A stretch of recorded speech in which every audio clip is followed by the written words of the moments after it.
Welcome to the OpenNode2 plugin development tutorial using Altova MapForce. There are 6 steps to today's tutorial. The first step is the introduction that we're currently viewing in PowerPoint.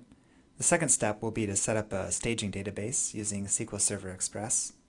The third step will be to map the database fields to the XML schema we'll be using for the tutorial. Step 4 will be to compile the plugin using Visual Studio 2005. The fifth step is to install and configure the plugin in OpenNode2. And the final step will be to test the plugin using Node Client Lite 2, which is a piece of Node client software. Plugin development requirements. You will need Altova MapForce Professional 2009. You will need a development environment of either Visual Studio 2005 or 2008, or a Java development environment. You will need a database to serve as the data source for your plugin. That can be either Microsoft SQL Server or Oracle for the tutorial. MapForce does support additional database formats like Microsoft Access or others. You will also need an installed and operational version of either the .NET or Java OpenNode2. And lastly, to test the plugin, you will need a Node client software component, such as Node Client Lite 2. In order to complete the tutorial, you'll also want to retrieve the tutorial documents. There is a PDF that contains the steps to follow along with. Also, you will need a copy of the Beach Notification version 2.1 XML schema and a sample instance file. Those are both available from the Exchange Network.net website. There are SQL scripts for both Oracle and SQL Server, which must be retrieved and set up. We'll do that together shortly. And lastly, you'll need to download the MapForce Bridge plugin for either the .NET or Java node. The scripts and the plugin, the last two items, are available from the OpenNode2 code repository, which is hosted by Google Code. Before we get started, we want to briefly review the types of exchanges that are possible with an OpenNode2 plugin developed using Altova MapForce.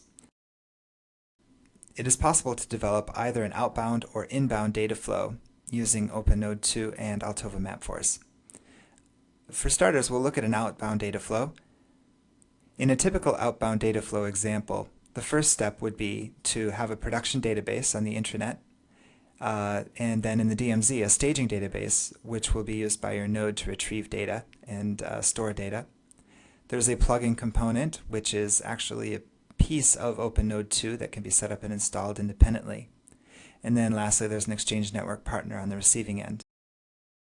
What typically happens in an outbound data flow example is that data from an agency's production database is first replicated to a separate staging database in the DMZ. The second step would be an event triggers the node to retrieve data from the staging database. The event could be triggered by either a query from an external partner or the execution of a scheduled job from within OpenNode2.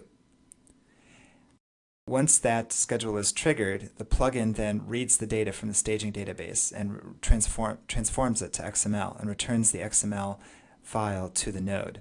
The node then performs some action with that XML file, such as returning it to the original requester or submitting it to a predefined network partner. Inbound data flow example is what typically would be referred to as a submit operation on the Exchange network. In this example, a file is submitted by an external network partner to an OpenNode2. And then, on a given interval, OpenNode2 will inspect the inbound data file and route it for processing by the appropriate plugin. The plugin then will transform the XML data in that file into a set of relational tables, and inserting, updating, or deleting data as appropriate. And this can all be done with the MapForce Develop plugin. And lastly, a separate process would read the data from the staging tables and write them to the agency's production database. This is one example of an inbound data flow. There are a variety of different ways in which an inbound data flow might actually process the data, but this is a real typical example. Now, there's a couple limitations to the plugins that you can develop using Altova MapForce. The first thing is that each MapForce generated plugin can only offer a single outbound data service, such as query or solicit, or a inbound submission processor, such as submit. One other limitation is that it's not possible to pass an array of values as an input parameter. So for example, if you create a data service that says get facilities by zip code, you may only accept a single zip code, not a list of zip codes. Schedules created in OpenNode2 must also pass parameters by index, not by name. That's not so much as a limitation as a constraint that must be performed when setting up a schedule based on a MapForce-based plugin. It should also be noted that plugins can be developed without using Altova MapForce. However, the MapForce product automates the process without having to write any code.